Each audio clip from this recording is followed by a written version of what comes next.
الحمدللہ رب العالمین والصلاة والسلام علی سید المرسلین اما بعد فاعوذ باللہ من الشیطان الرجیم بسم اللہ الرحمن الرحیم الصلاة والسلام علیک یا رسول اللہ وعلی آلک وصحابک یا حبیب اللہ الصلاة والسلام علیک یا نبی اللہ وعلی آلک وصحابک یا نور اللہ۔ نبی محترم شفیع معظم صلی اللہ تعالی علیہ وآلہ وسلم نے ارشاد فرمایا، جس نے مجھ پر صبح و شام 10 بار درود پاک پڑھا اسے قیامت کے دن میری شفاعت ملے گی۔ صلو علی الحبیب صلی اللہ تعالی علی محمد صلی اللہ تعالی علیہ وآلہ وسلم۔ مدنی چینل کے ناظرین، مدنی چینل کا معلوماتی سلسلہ طریقت کے راستے لے کر آپ کی خدمت میں حاضر ہے۔ اس سلسلے کے اندر ہم طریقت کے تعلق سے کسی ایک موضوع کو لے کر اس پر گفتگو کرتے ہیں۔ آج کا ہمارا موضوع ہے غور و فکر۔ اللہ تعالیٰ کے اولیاء، اللہ تعالیٰ کے مقربین، راہ طریقت کے مسافر ہر وہ کام کرنے کی کوشش کرتے ہیں جس کام سے ان کے دل کے اندر اللہ تعالیٰ کی محبت میں اضافہ ہو۔ اللہ تعالیٰ کی بنائی ہوئی چیزوں میں غور و فکر کرنا اللہ تعالیٰ کی محبت کے اضافے کا سبب ہے۔ اللہ تعالیٰ کے اولیاء، اللہ تعالیٰ کے مقربین زمین و آسمان، اسی طرح آسمان میں موجود چاند ستارے اور سورج، اور زمین میں موجود سمندر اور پہاڑ، ان چیزوں میں غور و فکر کرتے ہیں اور اس غور و فکر کے ذریعے اپنے دل کے اندر اللہ تعالیٰ کی محبت کو بڑھاتے ہیں۔ اس سلسلے کے اندر انشاءاللہ عز و جل ہم سنیں گے کہ غور و فکر جو ہے ہم کس طرح کریں اور اس غور و فکر کے ذریعے اپنے دل کے اندر اللہ تعالیٰ کی محبت کو ہم کس طرح بڑھائیں۔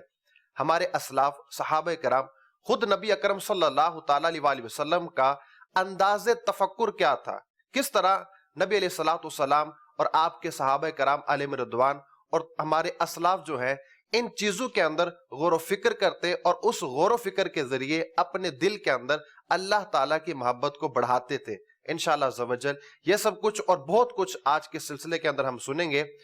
ہمارے ساتھ موجود ہے مبلغ دعوت اسلامی رکن شورا مولانا اسد مدنی اتاری دامت برکاتہم العالیہ۔ حضور آپ تشریف لائے، آپ کا بہت شکریہ، امید آپ خیریت سے ہوں گے۔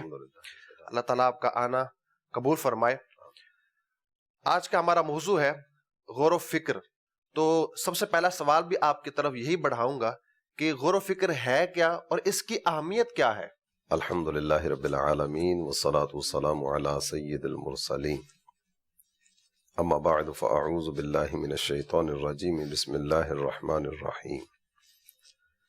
طریقت کے رستے میں ہم ایسے موضوعات اور ایسے عناوین کو لانے کی کوشش کرتے ہیں کہ جن رستوں کو اپنا کر اللہ تعالیٰ جل جلالہ کے نیک بندے اپنے رب کا قرب پانے میں کامیاب ہوتے ہیں، اور وہ چیزیں جو محبت الہی دل میں پیدا کرنے کا ذریعہ بنتی ہیں۔ ان چیزوں میں سے ایک چیز یہ غور و فکر بھی ہے۔ اس فکر کے تعلق سے، اس غور کرنے کے تعلق سے یہ بات ذکر کی جاتی ہے، الفکر مبدأ الارادہ۔ یہ فکر جو ہے نا، ارادے کی ابتدا یہاں سے ہوتی ہے۔ کوئی بھی کام کرنا ہو، اچھا کام ہو یا برا کام ہو، تو اس کام کے بارے میں جو ارادہ کیا جاتا ہے، اس ارادے سے پہلے کچھ نہ کچھ غور و فکر ہوتا ہے۔ یہ کام کروں، یہ کام نہ کروں۔ اب اگر اچھی چیز کا ارادہ کرے گا تو اچھا سوچے گا، اور اچھا سوچتے ہوئے مزید آگے کی طرف بڑھے گا۔ اس اچھی سوچ کے تعلق سے علماء نے ذکر کیا کہ الفکر مفتاح الانوار۔ یہ غور و فکر کرنا جو ہے، یہ انوار و تجلیات سے اپنے دل کو منور کرنے کی ایک چابی ہے۔ قرآن پاک میں اللہ تعالیٰ جل جلالہ نے اپنے نیک بندوں کا تذکرہ کرتے ہوئے ارشاد فرمایا، الذین یذکرون اللہ قیاما وقعودا وعلی جنوبہم ویتفکرون فی خلق السماوات والارض۔ اللہ کے نیک بندوں کا انداز یہ ہے کہ یہ اپنے رب کو یاد کرتے ہیں۔ اب حالت قیام کی ہے تو بھی رب کی یاد ہے، بیٹھے ہوئے ہیں تو بھی رب کی یاد ہے، یہاں تک کہ یہ سونے کے لیے اپنے بستر پر جاتے ہیں تو اس وقت بھی اپنے رب کو یاد کرتے کرتے یہ نیند کی طرف بڑھتے ہیں۔ یعنی ان کا صبح و شام، دن رات، اٹھتے بیٹھتے چلتے پھرتے تمام تر معمولات زندگی میں اپنے رب کو یاد کرنے کا معمول ہوتا ہے۔ یہ اس آیت کریمہ کے مصداق ہوتے ہیں کہ جس میں یہ بات ارشاد فرمائی گئی وَذْكُرِ اسْمَ رَبِّكَ وَتَبَتَّلْ إِلَيْهِ تَبْتِيلًا، اپنے رب کو یاد کرو اور سب سے ٹوٹ کر اسی کے ہو جاؤ۔ تو تمام تر معاملات میں اس انداز میں سوچنا، اللہ تعالیٰ جل جلالہ کی قدرتوں پر غور کرنا کہ اپنے رب کی محبت دل میں مزید بڑھے۔ وَيَتَفَكَّرُونَ فِي خَلْقِ السَّمَاوَاتِ وَالْأَرْضِ، یہ اللہ والے اپنے رب کو یاد کرتے ہیں اور آسمان اور زمین کی پیدائش میں، ان کی تخلیق میں غور و فکر کرتے ہیں۔ آسمان کو اللہ تعالیٰ جل جلالہ نے کیسے بنایا، زمین کو کیسے بنایا۔ کسی بھی چیز کے بارے میں جب دیکھا جاتا ہے نا، جس طرح یہ ٹیبل رکھا ہوا ہے، جی اس ٹیبل کی بناوٹ پر اگر غور کیا جائے، اس کے انداز پر غور کیا جائے، اس کے رنگ پر غور کیا جائے، اس میں کیا کیا چیزیں کس کس انداز میں رکھی گئیں، اس پر غور کیا جائے، اگر یہ چیز اچھی لگتی ہے، اس کی بناوٹ اچھی لگتی ہے، اس میں استعمال ہونے والی چیزوں کی عمدگی، اس کی طرف توجہ جاتی ہے، تو مصنوع کو دیکھ کر صانع کی قدرت کا پتہ چلتا ہے۔ یعنی جو چیز بنائی گئی، جی اس چیز کی بناوٹ کو دیکھ کر اس کے بنانے والے کی کاریگری کا پتہ چلتا ہے۔ جی یہ ہم دنیاوی اعتبار سے ایک مثال عرض کر رہے ہیں۔ اس کو دیکھا تو اس کو بنانے والے نے کس انداز میں بنایا، اس کو دیکھ کر اس کی کاریگری کا ہمیں پتہ چل گیا۔ تو جب اللہ تعالیٰ جل جلالہ کی بنائی ہوئی چیزوں پر غور و فکر کریں گے، دیکھیں گے، اور اللہ تعالیٰ جل جلالہ نے اپنی قدرت کے عجائبات جو ان چیزوں میں رکھے ان کو دیکھیں گے، تو رب کی محبت دل میں پیدا ہوگی۔ غور و فکر کا بنیادی مقصد محبت الہی کا دل میں پیدا کرنا یہ ہے۔ اور اس میں ایک چیز یہ بھی آتی ہے، جب اللہ تعالیٰ جل جلالہ کی بنائی ہوئی چیزوں پر بندہ غور کرتا ہے تو قرآن پاک نے بھی یہ کلمات ذکر کیے۔ اللہ کے بندے رب کو یاد کرتے ہیں، آسمان و زمین کی تخلیق میں غور و فکر کرتے ہیں، اور پھر ان کی زبان پر یہ جملہ آتا ہے ربنا ما خلقت ھذا باطلا سبحانک فقنا عذاب النار، اے ہمارے رب تو نے کوئی بھی چیز بیکار پیدا نہیں کی، تو پاک ہے، ہمیں جہنم کے عذاب سے بچا۔ تو اللہ تعالیٰ جل جلالہ نے کوئی بھی چیز عبث اور بیکار اور فضول پیدا نہیں کی۔ اللہ کی بنائی ہوئی چیزوں پر غور و فکر کرنا دل میں محبت الہی بڑھانے کا ذریعہ بنتا ہے۔ بے شک اللہ تعالیٰ کی بنائی ہوئی چیزوں میں غور و فکر کرنا، اور اس غور و فکر کے ذریعے اپنے دل کے اندر اللہ تعالیٰ کی محبت کو بڑھانا۔ اللہ تعالیٰ کی بنائی ہوئی چیزیں یقیناً کروڑوں میں ہیں، لا تعداد ہیں۔ تو سب سے پہلے ہمارے سامنے جو اللہ تعالیٰ کی بنائی ہوئی ایک چیز زمین ہے جس پر ہم رہتے ہیں، تو اس زمین کے اندر ہم کس اعتبار سے اور کس طرح غور و فکر کریں کہ اس غور و فکر کے ذریعے ہمارے دل کے اندر اللہ تعالیٰ کی محبت میں اضافہ ہو۔ ماشاءاللہ، آسمان بھی اللہ تعالیٰ جل جلالہ کی بنائی ہوئی چیزوں میں ہے، زمین بھی اللہ تعالیٰ جل جلالہ کی بنائی ہوئی چیزوں میں ہے۔ وَيَتَفَكَّرُونَ فِي خَلْقِ السَّمَاوَاتِ وَالْأَرْضِ، یہاں آسمان اور زمین دونوں کا ذکر کیا گیا۔ آسمان میں غور و فکر، زمین میں غور و فکر۔ زمین کے تعلق سے آپ نے ذکر کیا تو قرآن پاک میں اللہ تعالیٰ جل جلالہ نے زمین کے تعلق سے بھی کئی ایک مقامات پر مختلف طرح کی باتیں ارشاد فرمائیں۔ چاہے یہ جو غور و فکر کا موضوع ہم لے رہے ہیں نا، اور اس کے تحت ہم کئی طرح کی چیزوں کو بیان کریں گے، قرآن پاک میں اللہ تعالیٰ جل جلالہ نے متعدد مقامات پر کئی ایک چیزوں کا تذکرہ فرمایا ہے، اور ان کا تذکرہ کرنے کے بعد مختلف طرح کے کلمات قرآن پاک میں آتے ہیں۔ کہیں خالق کائنات جل جلالہ نے ارشاد فرمایا كَذَلِكَ يُبَيِّنُ اللَّهُ لَكُمُ الْآيَاتِ لَعَلَّكُمْ تَتَفَكَّرُونَ، اللہ اسی طرح تمہارے لیے اپنی نشانیاں بیان کرتا ہے تاکہ تم غور و فکر کرو۔ کہیں یہ بات آتی ہے افلا تتفکرون، یعنی کچھ چیزوں کا تذکرہ کیا اور ان چیزوں کا تذکرہ کرنے کے بعد ارشاد فرما دیا جاتا ہے کیا تم غور و فکر نہیں کرتے۔ کہیں یہ بات ہوتی ہے کذالک نفصل الآیات لقوم یتفکرون، ہم اسی طرح نشانیاں بیان کرتے ہیں تفصیل کے ساتھ اس قوم کے لیے جو غور و فکر کرتی ہے۔ ایسے ہی مختلف مقامات پر خالق کائنات جل جلالہ نے غور و فکر کے تعلق سے کئی ایک چیزیں ذکر فرمائیں۔ تو زمین پر آپ نے ذکر کیا، تو زمین کے بارے میں اگر غور کیا جائے وَهُوَ الَّذِي مَدَّ الْأَرْضِ، وہی وہ رب ہے جس نے زمین کو پھیلایا، اس زمین کا فرش بچھایا۔ یہ زمین جو ہے نا، یہ سطح آب پر رکھی گئی ہے، یعنی زمین کے نیچے پانی ہے، پانی پر اللہ تعالی جل جلالہ نے زمین کو قائم فرمایا۔ ہم اگر اپنے اعتبار سے دیکھتے ہیں نا تو بالکل بے وقعت اور بالکل کوئی حیثیت نہیں ہے ریت کے ایک ذرے کی، بالکل شاید ماپ تول میں بھی کسی پیمانے میں وہ نہیں آئے گا۔ ریت کا یہ ذرہ معمولی سا، بے قدر سا، بے قیمت سا، بے وقعت سا، ہم اس کو اگر پانی کی سطح پر کھڑا کرنا چاہیں، قائم کرنا چاہیں، ہم نہیں کر سکتے، بالکل نہیں کر سکتے۔ یعنی ہم اس کو رکھیں گے وہ پانی کی تہہ میں چلا جائے گا۔ اللہ تعالیٰ جل جلالہ نے اتنی وزنی، اتنی بھاری زمین یہ پانی پر قائم فرما دی۔ وَهُوَ الَّذِي مَدَّ الْأَرْضَ، وہی وہ رب ہے جس نے زمین کو پھیلایا۔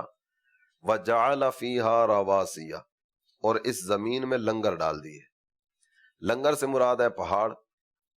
اسی زمین پر کتنے وزنی وزنی اور کتنے قد آور پہاڑ ہیں۔ اگر آپ بڑی بڑی چوٹیوں کا تذکرہ کرتے ہیں تو کیٹو یہ بڑی چوٹیوں میں ہے، ماؤنٹ ایورسٹ یہ بڑی چوٹیوں میں ہے، اسی طرح کئی اور اس طرح کے پہاڑ ہیں جو بڑے بڑے پہاڑ ہیں، شاید جن کی چوٹی کو دیکھنے کے لیے بھی ٹوپی اور امامہ تھام کر دیکھنا پڑے گا۔ اس قدر بلند پہاڑ اللہ تعالیٰ جل جلالہ نے پیدا فرمائے اور اسی زمین پر قائم فرمائے۔ یہ پہاڑ اللہ تعالیٰ جل جلالہ کی قدرتوں کے شاہکار ہیں، یہ بھی زمین پر ہیں۔ اور اسی زمین پر اگر مزید غور کرتے ہیں تو وہ انہارا، زمین پر اللہ تعالیٰ جل جلالہ نے نہریں جاری فرما دی۔ نہریں ہیں، دریا ہیں، کہیں ندیاں ہیں، کہیں نالے ہیں۔ زمین کا ایک اچھا خاصا حصہ وہ ہے جس پر نہریں، پانی اور دریا اور یہ اس انداز سے سلسلہ جاری ہے۔ تو یہ بھی اللہ تعالیٰ جل جلالہ کی قدرت کے عجائبات میں سے ہے۔ اور مزید اگر دیکھتے چلے جائیں گے وَمِن كُلِّ الثَّمَرَاتِ جَعَلَ فِيهَا زَوْجَيْنِ اثْنَيْنِ، زمین سے اللہ تعالیٰ جل جلالہ نے جو چیزیں ہمیں عطا فرمائی، مختلف طرح کے پھل ہیں، یہ زمین کی پیداوار ہے۔ مختلف طرح کی کھیتی کے سلسلے ہوتے ہیں، یہ ساری کے سارے زمین کی پیداوار ہیں۔ یہ زمین کے ذریعے اللہ تعالیٰ جل جلالہ نے اپنی مخلوق کو کس انداز میں فیض یاب فرمایا، اور کس انداز میں لوگ زمین سے یہ چیزیں اس انداز میں حاصل کر رہے ہوتے ہیں۔ اور وَفِي الْأَرْضِ قِطَعٌ مُتَجَاوِرَاتٌ، زمین کے مختلف ٹکڑے ہیں جو آپس میں ملے ہوئے ہیں۔ نہیں ایک زمین پر ہم کھڑے ہوتے ہیں تو دیکھ رہے ہوتے ہیں کہ یہ زمین بالکل جناب وہ بے آب و گیا ہے، یعنی بے آب و گیا کا مطلب یعنی اس میں سے کوئی بھی چیز اگ نہیں سکتی، بنجر زمین ہے۔ اس میں جناب وہ کھاد بھی ڈال لیں، پانی بھی ڈال لیں، جو محنت جس انداز میں کرنا چاہتے ہیں سب کچھ کر لیں، اس سے کچھ بھی نہیں اگے گا۔ اور اسی سے متصل دوسری زمین ہوتی ہے، وہاں ہریالی ہریالی ہوتی ہے، کھیتی باڑی کا ٹھیک ٹھاک سامان ہوتا ہے۔ تو یہ اللہ تعالیٰ جل جلالہ کی قدرت ہے کہ جس زمین کو بنجر کر دیا گیا وہ بنجر ہے، اور باوجود اس کے کہ آج ترقی کا دور ہے اور نئی نئی ایجادات کا دور ہے، جو زمین بنجر کر دی گئی ہم اس سے کھیتی باڑی کا اور اس سے کچھ چیز اگانے کا سامان نہیں کر پا رہے۔ اور جس زمین کو اللہ تعالیٰ جل جلالہ نے کھیتی باڑی کے قابل بنایا اس سے سب کچھ اگ بھی رہا ہے۔ پھر اس سے تھوڑا آگے چلیں تو جو زمین اس میں اگر ہم پھول کا بیج ڈالتے ہیں گلاب کا تو وہ گلاب، شہتوت کا ڈالتے ہیں تو شہتوت کا درخت، مزید جو ہم بیج ڈالتے ہیں زمین ایک ہے لیکن وہ طرح طرح کے پھل نکل رہے ہیں۔ اچھا شہتوت کی تاثیر اور ہے، آم کی تاثیر اور ہے، کھجور ہے تو اس کی تاثیر اور ہے۔ زمین ایک ہے لیکن اس سے جو نکلنے والا شہتوت ہے یا آم ہے یا کوئی اور پھل ہے اس کی تاثیر اپنی ہے۔ اچھا پھر زمین ایک ہے، ذائقے مختلف ہیں، تو اس پر بھی اگر ہم غور کریں تو ہمیں بہت کچھ سیکھنے کو ملے گا۔ مجھے حضرت حسن بصری علیہ رحمۃ اللہ القوی کا ایک فرمان یاد آ گیا، آپ کی اسی بات سے ملتا ہے۔ زمین ایک ہے، جی آسمان سے بارش بھی ایک ہی انداز میں ہوتی ہے، بیج بھی ایک ہی انداز میں بویا گیا، لیکن فصل مختلف انداز کی حاصل ہوتی ہے۔ اسی زمین کا پھل میٹھا بھی ہے، اسی زمین کا پھل پھیکا بھی ہے، اسی زمین کا پھل کھٹا بھی ہے۔ ہر طرح کے پھل ہیں، ہر طرح کی تاثیر ہے، مختلف طرح کی چیزیں ہیں۔ آپ ارشاد فرماتے ہیں کہ اللہ تعالیٰ جل جلالہ نے انسان تو ایک جیسے بنائے اور ہدایت بھی سب کے لیے ایک طرح کی اتاری، لیکن اس ہدایت کو قبول کرنے والے وہ مختلف طرح کے لوگ ہیں۔ کچھ وہ ہیں جنہوں نے ہدایت کو قبول کیا، اپنے رب کا قرب پانے کی طرف بڑھے، نماز کے ذریعے، سجدوں کے ذریعے، تلاوت قرآن کے ذریعے، احکامات شریعت پر عمل کرتے ہوئے یا اپنے رب کا قرب پاتے ہوئے آگے بڑھتے چلے گئے، یعنی یہ گویا کہ زمین کا میٹھا پھل ہے۔ اور کچھ وہ ہیں کہ جن کے سامنے آیات قرآنیہ کی تلاوت ہوتی رہی یا حدیث نبویہ بیان کی جاتی رہی، بلکہ یہاں تک میرے مدنی چینل کے ناظرین سرکار علی وقار صلی اللہ تعالی علیہ وآلہ وسلم جو ہادی اور مہدی بن کے آئے، بے شک، جن کے ذریعے اللہ تعالیٰ جل جلالہ نے اس زمین کو ہدایت کے نور سے منور فرمایا، ان کے اپنے دور میں ان کو دیکھنے والے، ان کی صحبت پانے والے اور مختلف طرح کے معجزات کا تقاضا کر کے ان معجزات کو بھی دیکھ لینے والے، لیکن مقدر میں ایمان نہیں تھا۔ ہدایت کا نور جو ہے وہ چھما چھم آ رہا ہے، برستا چلا جا رہا ہے اور سینوں کو منور کرتا چلا جا رہا ہے۔ صاحب ہدایت صلی اللہ تعالی علیہ وآلہ وسلم کا چہرہ والضحیٰ دیکھنے کے باوجود بھی جن کے مقدر میں ہدایت نہیں تھی وہ محروم رہ گئے۔ زمین ایک ہی ہے، بارش ایک ہی طرح سے برستی ہے، اور بیج بھی ایک ہی انداز میں ڈالا گیا، پھل طرح طرح کے۔ یہ عجائبات قدرت میں سے بھی ہے، اور اسی کے تحت حضرت حسن بصری کا جو فرمان عرض کیا ہے یہ بھی قابل غور اور قابل توجہ ہے۔ اچھا، اور شہتوت کا اگر ہم نے بیج ڈالا، شہتوت کا ہی درخت ہے، اچھا شہتوت کی جو جڑ ہے اس کی تاثیر اپنی ہے، شہتوت کی جو شاخ ہے اس کی تاثیر اپنی ہے۔ اچھا شہتوت اگر کچا ہو، اس کا پھل جو ہے کچا ہو تو اس کی تاثیر اپنی، اگر پک جائے تو اس کی اپنی۔ اچھا پھر اگر ہم دوسرے اعتبار سے دیکھیں تو جڑ کا رنگ اور ہوتا ہے، شاخ کا رنگ اور ہے، اسی طرح کچے کا جو ہے نا وہ اور رنگ اور ہے، اور جب پک جائے تو رنگ بدل جاتا ہے۔ بیج ایک ہے، زمین ایک ہے، لیکن اس سے یہ 3-4 طرح کی چیزیں نکل رہی ہیں۔ ان 4 رنگ ڈالنے میں کس کا اثر ہے؟ اسی طرح ایک بیج سے 4 طرح کی تاثیر پیدا کرنے میں یہ کس کا اثر ہے؟ اگر ہم اس پر غور کریں گے تو یقیناً بنانے والے پر اگر ہم غور کریں گے تو ہمارے دل کے اندر اللہ تعالیٰ کی محبت کے اندر اضافہ ہوگا۔ اچھا حضور اگر آپ کریمہ سنا دو اس جی اس کے بعد آگے بڑھتے ہیں۔ ینبت لکم بہ الزرع والزیتون والنخیل والاعناب ومن کل الثمرات، زمین سے تمہارے لیے کھیتی اگائی جاتی ہے، اس کھیتی میں مختلف طرح کے پھل ہیں جن کا ذکر کیا گیا، زیتون ہے، کھجور ہے، انگور ہے، ومن کل الثمرات، ہر طرح کے پھل ہیں، بے شک یہ اس زمین ہی سے تمہارے لیے اگائے جاتے ہیں۔ یہ کہنے کے بعد قرآن نے جو بات ذکر کی ہے نا وہ ہے ان فی ذلک لآیۃ لقوم یتفکرون۔ سبحان اللہ۔ اس میں یعنی زمین سے یہ مختلف طرح کی چیزیں حاصل ہوتی ہیں، آپ کہہ رہے ہیں جڑ کی تاثیر ہو رہا ہے، تنے کی ہو رہا ہے، پھل کی ہو رہا ہے، پھول کی ہو رہا ہے، بیج اور پتہ نہیں کس کس طرح کی چیزیں اس میں سے نکل رہی ہیں۔ اسی بیج سے یعنی بیج بھی ڈالا، کھاد بھی ڈالی، سارے کے سارے لوازمات بھی پورے کیے، کچھ بھی نہیں نکلا، بیج سڑ گیا جی۔ یہ اس طرح کی باتیں بھی ہوتی ہیں، کچھ بھی فصل حاصل نہیں ہوئی، اور جب حاصل ہوتی ہے تو کیسا کیسا فضل و کرم ہوتا ہے۔ ان فی ذلک لآیۃ لقوم یتفکرون، اس میں بھی غور و فکر کرنے والوں کے لیے نشانی ہے رب کی قدرت۔ بے شک۔ اچھا یہ تو تھا زمین کے تعلق سے، ہم اس میں رہتے ہیں۔ آسمان میں تو ہم رہتے نہیں ہیں اور ہم جا بھی نہیں سکتے، جو جا سکتے ہیں وہ تو گئے، ہم تو جا نہیں سکتے۔ تو آسمان کو صرف ہم دیکھ سکتے ہیں، تو پھر زمین میں ہم رہتے ہیں، پہاڑ میں ہم جا سکتے ہیں، سمندر کو ہم دیکھتے ہیں، نہروں کو دیکھتے ہیں، اسی طرح شہتوت کی بات چلی تو اس کو ہم دیکھتے ہیں۔ اس پر تو ہم نے غور و فکر کر لیا، لیکن آسمان پر تو جا نہیں سکتے، صرف دیکھ سکتے ہیں، تو اس پر ہم غور و فکر کیسے کریں، کس انداز سے کریں؟ آپ کے اس جملے کی تھوڑی سی وضاحت کر دوں۔ آسمان پر جو گئے وہ گئے جی، تو آسمان پر جانے والی شخصیت جو ہے وہ ہمارے پیارے آقا صلی اللہ تعالی علیہ وآلہ وسلم کی ذات گرامی ہے، اور اللہ تعالیٰ جل جلالہ نے آپ کو درجوں بلندیاں عطا فرمائیں۔ جی سرکار دو عالم صلی اللہ تعالی علیہ وآلہ وسلم تو وہاں تک گئے کہ آسمان بھی پیچھے رہ گئے۔ سب سے اولا و اعلیٰ ہمارا نبی، سب سے بالا و اعلیٰ ہمارا نبی۔ آسمان پر بھی کئی طرح سے غور و فکر کیا جا سکتا ہے۔ قرآن پاک میں اللہ تعالیٰ جل جلالہ نے فرمایا اللہ الذی رفع السماوات بغیر عمد ترونہا، اللہ نے آسمانوں کو بلندیاں دی ہیں۔ اور سب سے پہلے تو میرے مدنی چینل کے ناظرین آپ کی خدمت میں یہ عرض کرتا چلوں کہ یہ آسمان زمین سے کتنا بلند ہے۔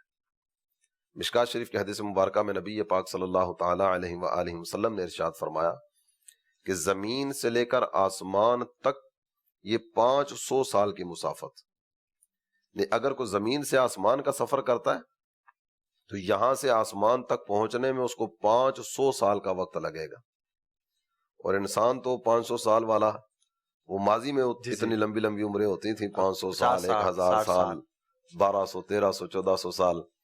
ابھی تو ایوریج عمر جو چل رہی ہے وہ 60 سال ہے، بہت زیادہ ابھی کو بڑھ جائے گا تو 70، 80، 90 تک چلا جائے گا۔ 100 سال جس کی عمر ہو تو کہا جاتا ہے اس کی 100 سال عمر۔ 100 سال والے کو تو اخبار میں نام آتا ہوگا کہ فلاں علاقے میں فلاں شہر میں ایک بابا جی ہیں جن کی عمر 100 سال ہو گئی ہے۔ تو اللہ تعالیٰ جل جلالہ نے آسمان کو یہ بلندیاں عطا فرمائے، اور اس کے بعد آسمان کو بغیر ستون کے رکھا، یعنی کسی بھی جگہ پہ آسمان میں کوئی ستون نہیں۔ یہ چھت ڈالا جاتا ہے نا تو ہمارے ہاں جو چھت ہوتا ہے 10 فٹ، 11 فٹ، 12 فٹ، بہت زیادہ بھی کر لے گا تو تھوڑا سا اور اوپر بڑھ جائے گا. جی جی یہ 10 فٹ 11 فٹ کی بلندی پر ہم نے جو چھت ڈالا، باوجود اس کے کہ ترقی کا دور ہے، ترقی کا زمانہ ہے، اور سائنسی ایجادات بے اور شک. پتہ نہیں کیا کیا کس کس انداز میں یہ ترقی کے مناظر ہمارے سامنے ہیں. یہ 10 فٹ 11 فٹ کی بلندی پر ہم بغیر ستون کے چھت کھڑا نہیں کر سکتے. نہیں کر سکتے. دیوار دینی پڑے گی، جی جی ستون دینے پڑیں گے، اور بعض اوقات کو حال کی صورت ہوتی ہے نا، دیواریں ہوتی جی ہیں جی چاروں طرف، لیکن پھر بھی کہا جاتا ہے کہ یہ گر جائے گا، درمیان میں کوئی بیم میرا کا جی سلسلہ جی کرو، درمیان میں کوئی ایک آدھ اور ستون کھڑا کر دو. یہ 10-11 فٹ کی بلندی پر ہم چھت بغیر ستون جی کے جی. کھڑا نہیں کر سکے.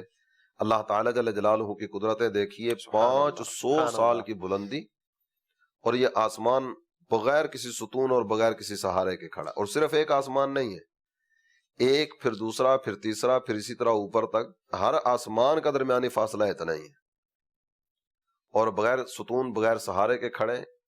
اور میرے مدنی چینل کے ناظرین، آپ میں سے ہو سکتا ہے کئی ایسے بھی ہوں جو تاریخ سے شغف رکھنے والے ہیں.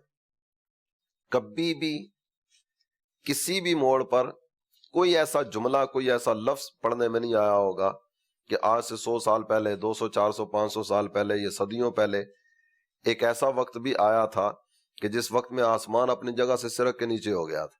نہیں تصور ہی نہیں ہے اس چیز کا. اللہ تعالیٰ جل جلالہ نے آسمان کو وہ بلندیاں عطا فرمائی، بغیر ستون اور بغیر سہارے کے کھڑا کیا. یہ اس رب کی قدرتیں ہیں. اور جب سے بنایا، جیسا بنایا تھا تب سے لے کر اب تک ویسے کا ویسے ہی، ویسے کا ویسے ہی. اس میں کوئی تبدیلی آئی ہو اس طرح کسی کی؟ بھی قسم جی کا جی. کوئی تغیر و تبدل نہیں. اچھا، یہ تھا زمین اور آسمان. ہم زمین کو دیکھنے کے لیے ہمیں جو ہے نا وہ زمین کے جو عجائبات ہیں، پہاڑ کو دیکھنا تو پہاڑ پر جانا پڑے گا، نہر کو دیکھنا تو نہر پر جانا پڑے گا. اچھا، آسمان کو دیکھنا تو گھر سے باہر نکلنا پڑے گا.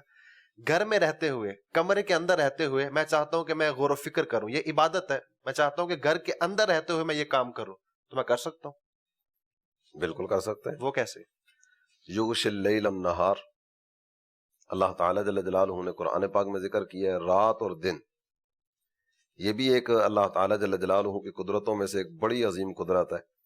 وَسَخَّرَ لَكُمُ اللَّيْلَ وَالنَّهَارَ، مختلف طرح کے الفاظ قرآن پاک میں ذکر کیے گئے.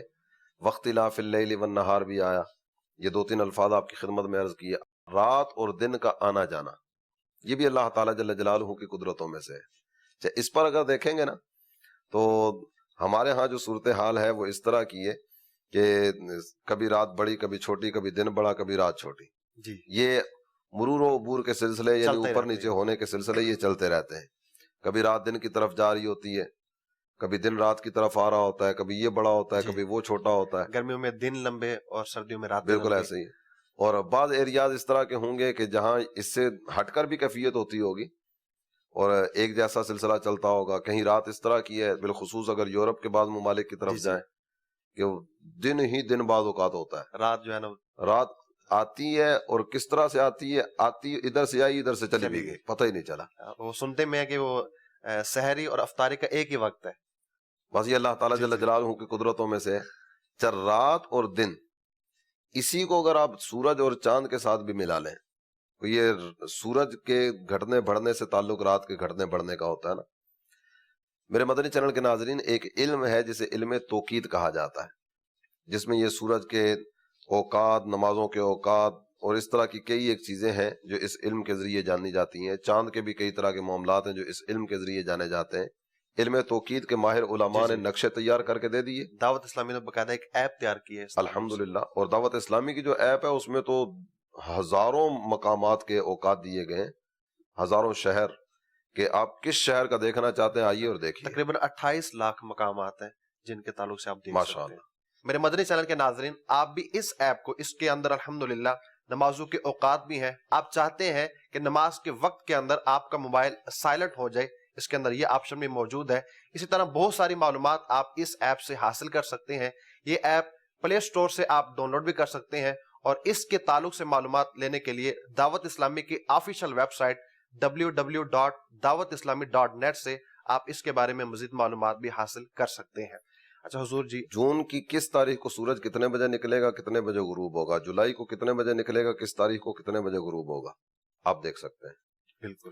اور اس پر بھی اگر آپ غور کریں نا میرے مدنی چینل کے ناظرین، جو وقت دیا گیا ہے، مثال کے طور پر کسی تاریخ کا دیا گیا ہے کہ آج سورج جو ہے یہ 6:50 پہ طلوع ہو جائے گا، کبھی بھی اس طرح کا نہ ہوا ہے، نہ ہوگا، اور نہ ہی ہو سکتا ہے کہ آپ 6:50 پہ بیٹھے ہوئے ہیں، دیکھ رہے ہیں یار سورج پتہ نہیں کہاں گیا، ابھی تک پہنچا نہیں، جو وقت ہے وہ فائنل ہے، 1 گھنٹہ اوپر ہو گیا، آدھا گھنٹہ اوپر ہو گیا، 10 منٹ اوپر ہو گیا، یہاں تو 6:50 لکھا ہوا تھا، 7 بج گئے، ابھی تک سورج طلوع ہونے کا نام ہی نہیں لے رہا۔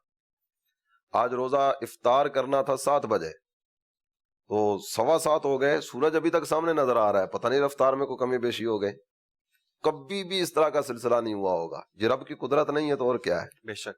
اسی طرح نظام شمسی پر غور کریں، اسی طرح نظام قمری پر غور کریں، چاند اپنے محور میں گھومتا چلا جا رہا ہے اور اس کا اپنا ایک وقت ہے، 29 یا 30، یہ 2 دن ہیں چاند کے طلوع ہونے کے۔ ایسا کبھی بھی متصور ہی نہیں ہے، انہیں سوچا ہی نہیں جا سکتا کہ جناب مہینہ 32 کا ہو گیا، چاند اس مہینے 2 دن لیٹ ہو گیا، طلوع ہی نہیں ہوا، 1 دن لیٹ ہو گیا، طلوع ہی نہیں ہوا، ایسا ہو ہی نہیں سکتا۔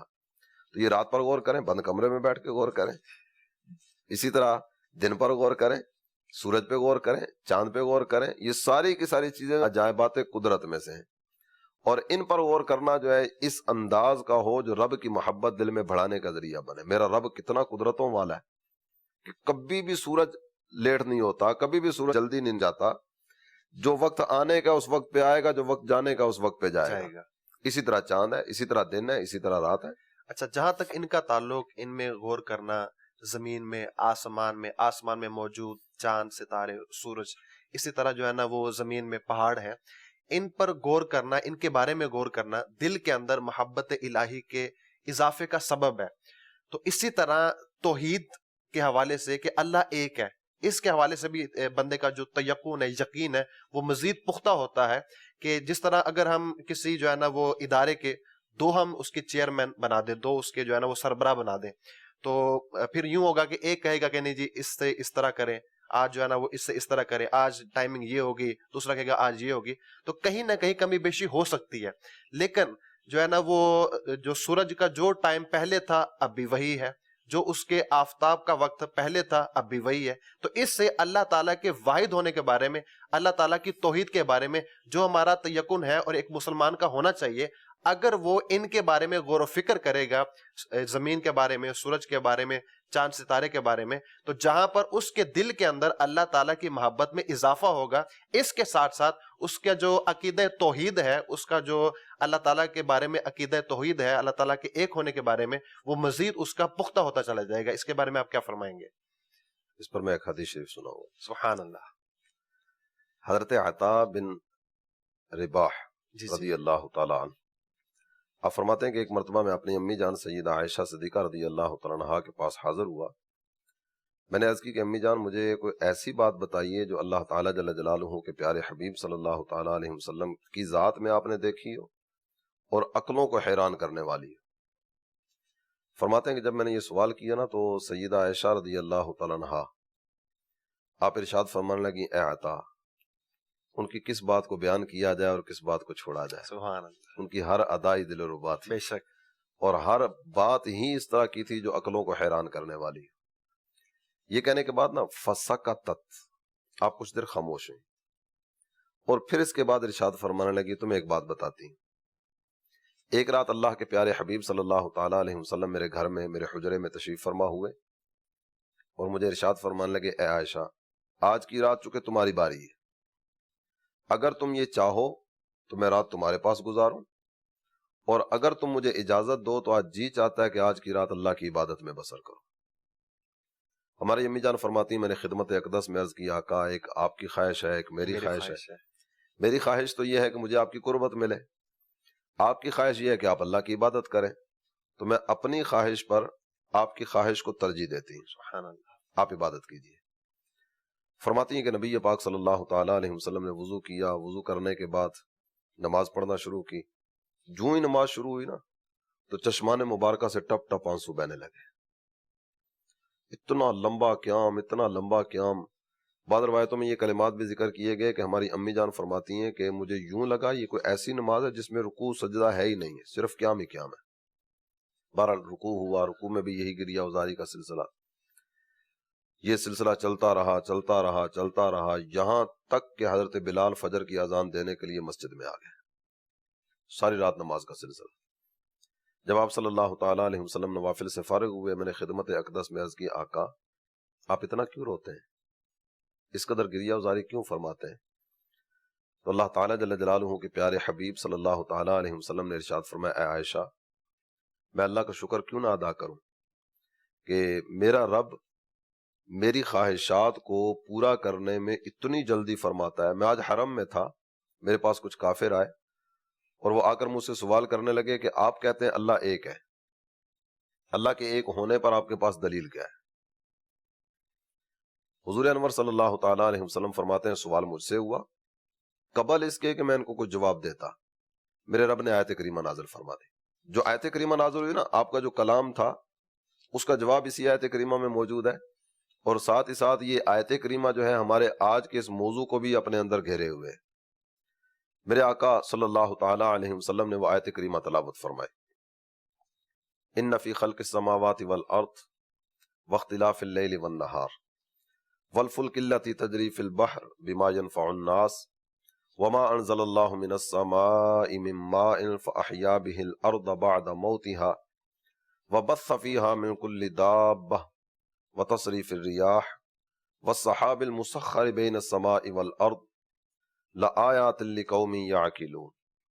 اس آیت کریمہ میں مختلف طرح کی چیزیں ذکر فرمائی گئیں جو اللہ تعالیٰ جل جلالہ کی قدرتوں پر دلالت کرنے والی، اور یہ ساری کی ساری چیزیں وہ ہیں جو یہ بتاتی ہیں کہ اللہ ایک ہے، اللہ تعالیٰ جل جلالہ کی وحدانیت کا پتہ دیتی ہیں۔ آسمان اور زمین کی پیدائش، کچھ گفتگو ہم ان میں سے کئی چیزوں پر کر چکے ہیں نا۔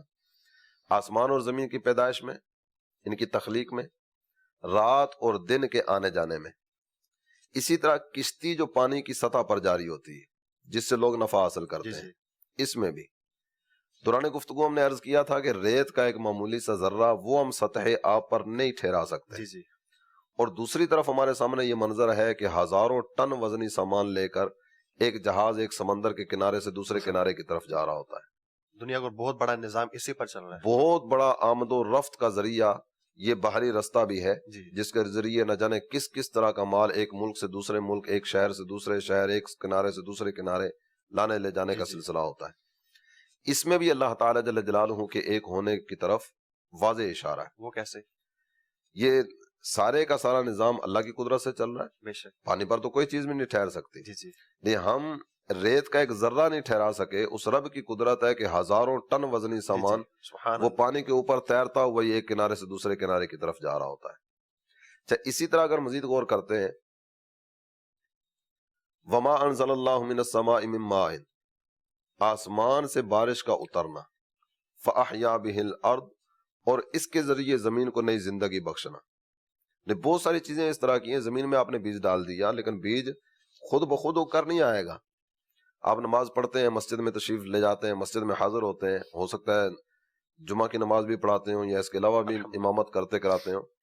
اسی طرح میرے مدنی چینل کے ناظرین بھی نماز ادا کرنے کے لیے جاتے ہیں۔ بعض اوقات ایسا ہوتا ہے کہ فرائض کا سلام پھیرنے کے فوراً بعد آواز آتی ہے، حافظ صاحب، امام صاحب بارش کے لیے دعا کر دیں۔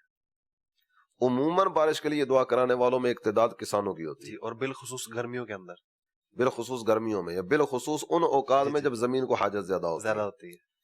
جب بارش کے لیے دعا کرنے کا جو سلسلہ ہوتا ہے نا، وہ اسی لیے ہوتا ہے کہ اس کے ساتھ زمین کے بہت سارے کام وابستہ ہیں۔ بے شک یہ جو پیداوار ہوتی ہے نا، بارشیں اچھی ہوں گی تو پیداوار اچھی ہوگی۔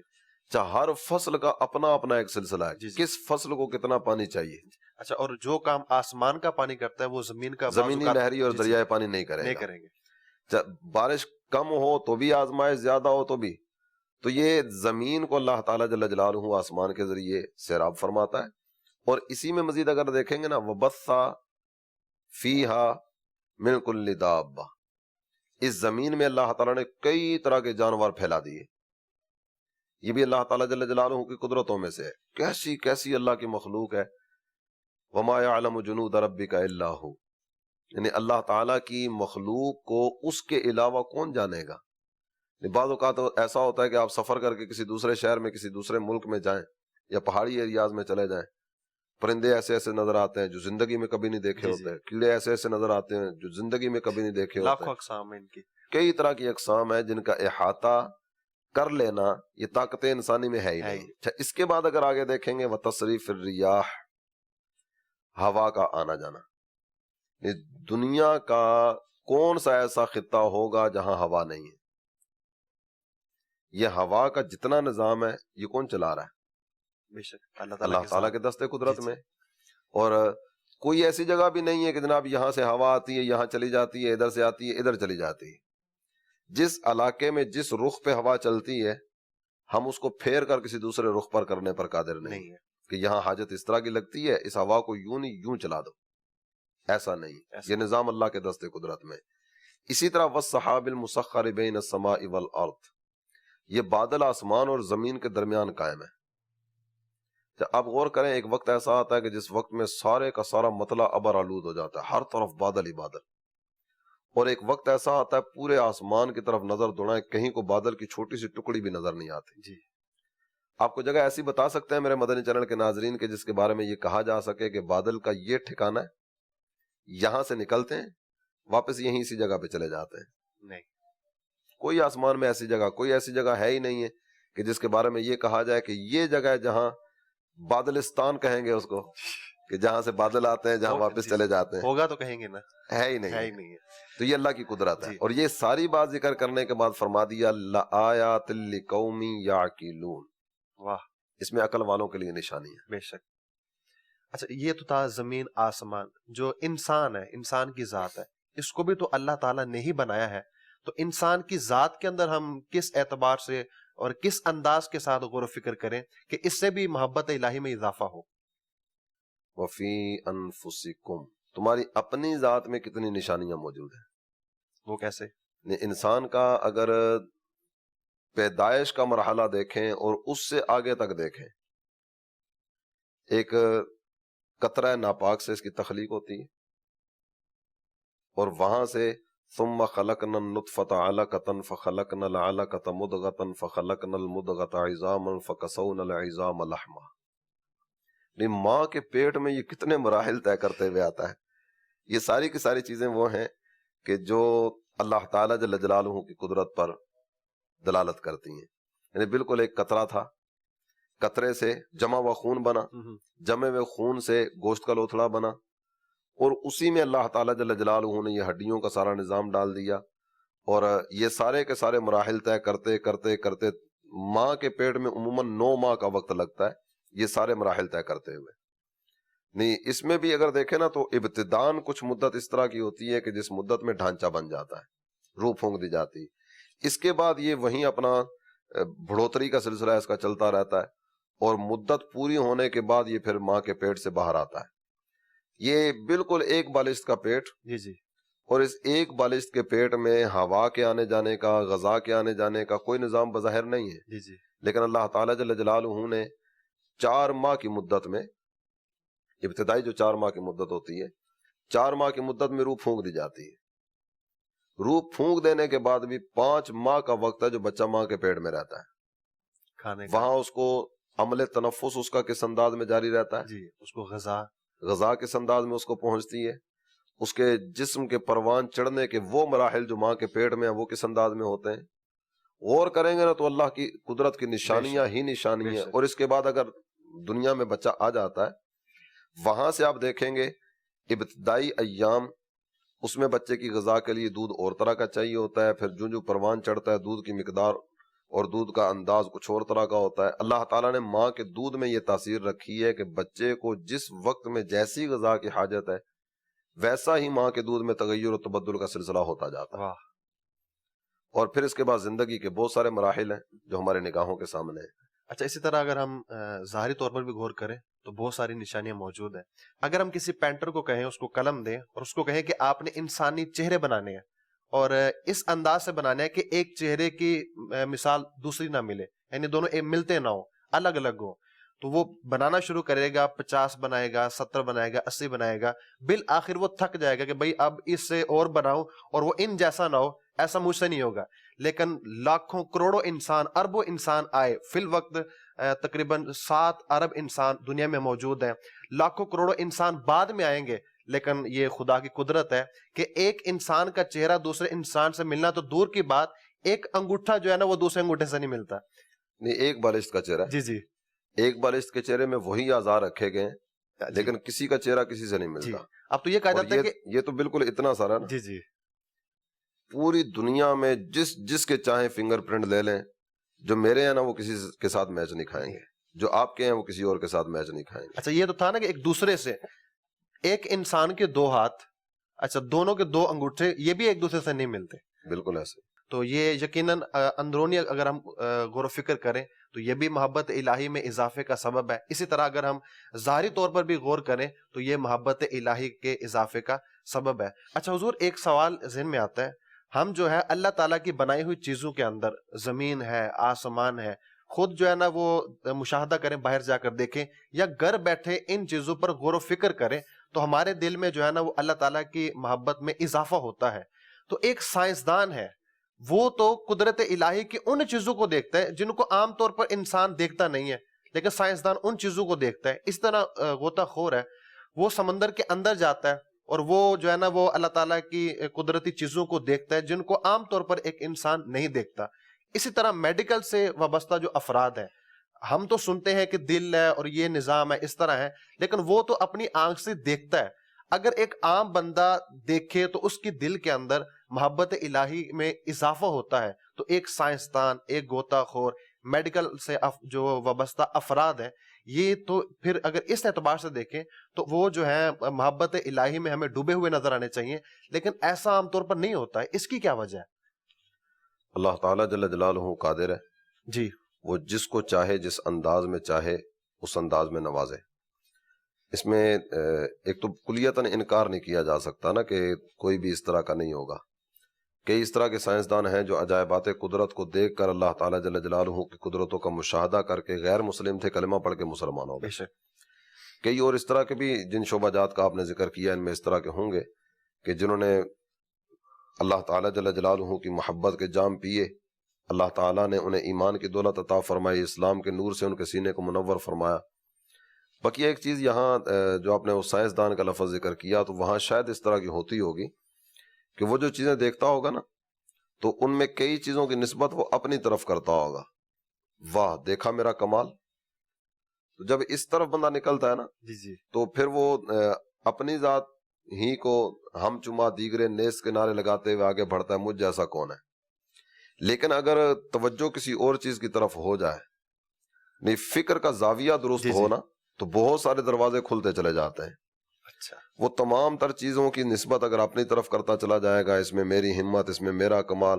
جب غوطہ خور کا آپ نے ذکر کیا تو وہ اپنا ریکارڈ قائم کرنے کے چکر میں ہوتا ہے، عجائبات قدرت پر غور کرنا، اللہ تعالیٰ نے کہاں کہاں کیا کیا کس کس انداز میں اپنی قدرتوں کے نظارے رکھے، ان چیزوں پر سوچنا، شاید وہ اس طرف اس کی توجہ نہیں جاتی ہوگی۔ میرا ریکارڈ یہ قائم ہو جائے، میرا ریکارڈ وہ قائم ہو جائے، فلاں نے یہ کیا تو میں یہ کر دوں، فلاں نے وہ کیا تو میں ایسا کر دوں کہ جناب وہ گینز بک میں میرا نام آ جائے۔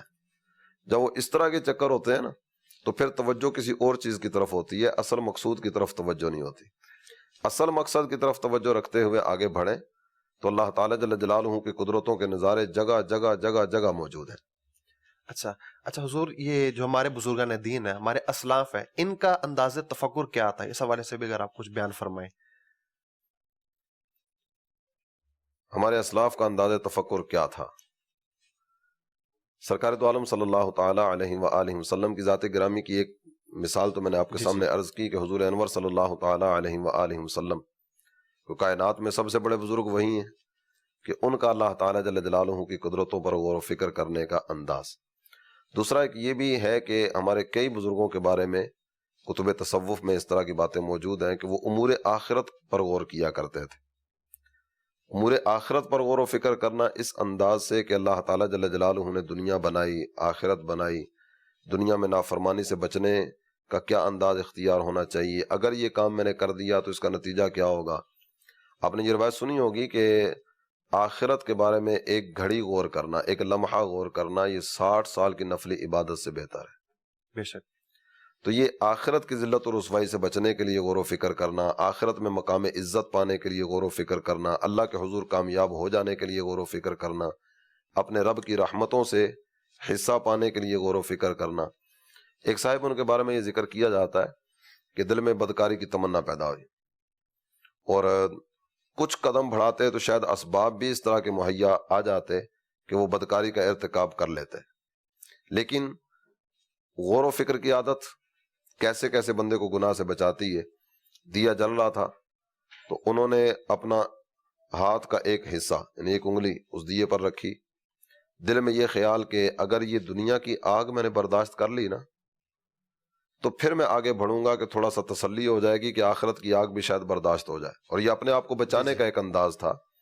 نفس ساتھ ساتھ ہے، شیطان پیچھا کر رہا ہے، اور نفس و شیطان تو چاہتے ہی یہ ہیں کہ بندہ گناہ کی طرف بڑھے۔ ان النفس لامارۃ بالسوء، نفس بدکاری کا حکم دینے والا ہے، برائی کی طرف لے جانے والا ہے۔ ان الشیطان للانسان عدو مبین، شیطان انسان کا کھلا دشمن ہے۔ اب یہ پیچھا کر رہے ہیں اور وہ اپنے آپ کو بچانے کے لیے غور و فکر، اگر یہاں بچ گیا نا تو پھر وہاں کے بارے میں غور کروں گا کہ وہاں بھی بچوں گا یا کیا صورت ہوگی۔ انگلی آگے بڑھائی جل گئی، دوسری بڑھائی جل گئی، پھر شیطان دل میں خیال ڈالتا ہے، پھر اگلی انگلی بڑھائی جل گئی۔ تو یہ غور و فکر کا ایک انداز ہے کہ میں کس انداز میں اپنے آپ کو بچاؤں اور کس انداز میں اللہ تعالیٰ کے قرب کی طرف بڑھتا چلا جاؤں۔ تو اسی طرح قیامت کے دن کے بارے میں تصور کرنا، کان مقدارہ 50,000 سنہ، 50,000 سال کا ایک دن۔ اتقوا ربکم، قرآن پاک ارشاد فرماتا ہے اے لوگو اپنے رب سے ڈرو، ان زلزلۃ الساعۃ شیء عظیم، قیامت کا ایک جھٹکا بھی بہت بڑا ہے۔ یہ ساری چیزیں وہ ہیں جو غور و فکر کے ساتھ تعلق ہیں۔ آخری سوال میں آپ سے یہ کروں گا، ہم یہ اپنا اور مدنی چینل کے ناظرین یہ اپنا ذہن کیسے بنائیں کہ جب بھی کوئی قدرتی چیز دیکھیں تو اس میں وہ اس انداز سے غور و فکر کریں کہ وہ اللہ تعالیٰ کی محبت کو اپنے دل میں بڑھا سکے؟ یہ ذہن ہم کیسے بنائیں؟ یہ ذہن بنانے کے لیے دعوت اسلامی کے مدنی ماحول سے وابستہ ہو جائے۔ اچھا، عاشقان رسول کا قرب ملتا رہے گا، امیر اہل سنت کی پر نور صحبت کی بہاریں ملتی رہیں گی، انشاءاللہ ذہن بھی بنتا چلا جائے گا۔ اور چند ایک چیزیں تو یہ آپ کے سامنے عرض کی ہیں۔ امیر اہل سنت نے ہمیں جو ذہن دیا نا، وہ روزانہ 3 آیات قرآنیہ کی تلاوت بما ترجمہ و تفسیر۔ صراط الجنان الحمدللہ مکتبۃ المدینہ نے بالکل عام فہم ایک تفسیر شائع کی ہے۔ اس سے 3 آیات قرآنیہ پڑھیں، ترجمہ پڑھیں، ان کی تفسیر پڑھ لیں، اللہ کی رحمت سے امید ہے کہ بہت ساری چیزیں ویسے ہی سامنے آتی چلی جائیں گی۔ اور تفکر کے عنوان سے آج ہم نے گفتگو کی، اس کا بہت سارا حصے کا تعلق قرآن مجید کے آیات سے قرآن پاک کی آیات طیبات سے۔ مدنی چینل کے ناظرین کو ایک مشورہ یہ بھی عرض کروں گا، الحمدللہ دعوت اسلامی میں فکر مدینہ ایک اصطلاح رائج ہے۔ غور و فکر کے نام سے ہم نے سلسلہ کیا تو فکر مدینہ، یہ اصطلاح الحمدللہ دعوت اسلامی کے مدنی ماحول میں آنے جانے والوں نے کئی مرتبہ امیدیں سنی ہوگی، مدنی چینل پر بھی یہ لفظ تو سنتے ہوں گے۔ اللہ تعالیٰ جل جلالہ کے فضل و کرم سے امیر اہل سنت نے مختلف شعبہ جات کے لیے مختلف طرح کے مدنی انعامات رکھے۔ عام اسلامی بھائیوں کے لیے 72 مدنی انعامات ہیں، اسلامی بہنوں کے لیے 63 مدنی انعامات ہیں، گونگے بہروں کے لیے الگ مدنی انعامات ہیں، اسکول کالج میں پڑھنے والے ان کے لیے الگ مدنی انعامات ہیں، مدارس اور جامعات المدینہ کے طلبہ اور طالبات کے لیے الگ مدنی انعامات ہیں۔ اس میں اپنا جائزہ لینا ہوتا ہے، اپنے بارے میں غور و فکر کرنا ہوتا ہے کہ میں زندگی کیسی گزار رہا ہوں، مجھے کیا کرنا چاہیے تھا اور کس انداز میں زندگی بسر کر رہا ہوں۔ اگر مدنی چینل کے ناظرین مکتبۃ المدینہ سے، آپ کے ہاں اگر مکتبۃ المدینہ قریب دستیاب نہیں ہے تو دعوت اسلامی کی ویب سائٹ dawat-islami.net، اس پر اگر آپ مدنی انعامات سرچ کریں گے اور اس کو ایک نظر پڑھ لیں گے تو امید ہے کہ امور آخرت کے بارے میں بہت ساری چیزوں پر غور و فکر کرنا آسان بھی ہو جائے گا۔ اور مدنی چینل کے ناظرین کیسے غور و فکر کریں، یہ سارا کچھ انشاءاللہ مدنی انعامات کے رسالے میں مل جائے گا۔ سبحان اللہ۔ اور یہ ایسی غور و فکر ہے کہ اس سے انشاءاللہ ان کی آخرت دنیا بھی بنے گی، آخرت بھی بنے گی۔ یہ امور دنیا کو بہتر بنانے والے بھی ہیں، آخرت کو بہتر بنانے والے بھی ہیں۔ جی میرے مدنی چینل کے ناظرین، آج کے سلسلے میں ہم نے سنا کہ اللہ تعالیٰ کی بنائی ہوئی چیز جب بھی دیکھیں تو اس میں غور و فکر کریں کہ یہ چیز بنائی گئی، یہ کس انداز سے یہ بنائی گئی۔ زمین ہے اس پر غور و فکر کریں، آسمان ہے اس پر غور و فکر کریں، زمین کے اندر ہزاروں لاکھوں چیزیں موجود ہیں ان پر غور و فکر کریں، سفر میں ہوں تو چیزوں کو دیکھیں تو اس وقت غور و فکر کریں، اور غور و فکر اس انداز سے کریں کہ اس غور و فکر کے ذریعے آپ اپنے دل کے اندر اللہ تعالیٰ کی محبت کو بڑھا سکیں۔ آج کے ہمارے سلسلے کا وقت ختم ہو جاتا ہے، انشاءاللہ عز و جل اگلے سلسلے کے اندر ایک نئے موضوع کے ساتھ حاضر ہوں گے اور اس پر گفتگو کریں گے۔ ہمیں اجازت دیجیے اور آپ دیکھتے رہیے مدنی چینل۔ صلو علی الحبیب صلی اللہ تعالی علی محمد صلی اللہ تعالی علیہ وآلہ وسلم۔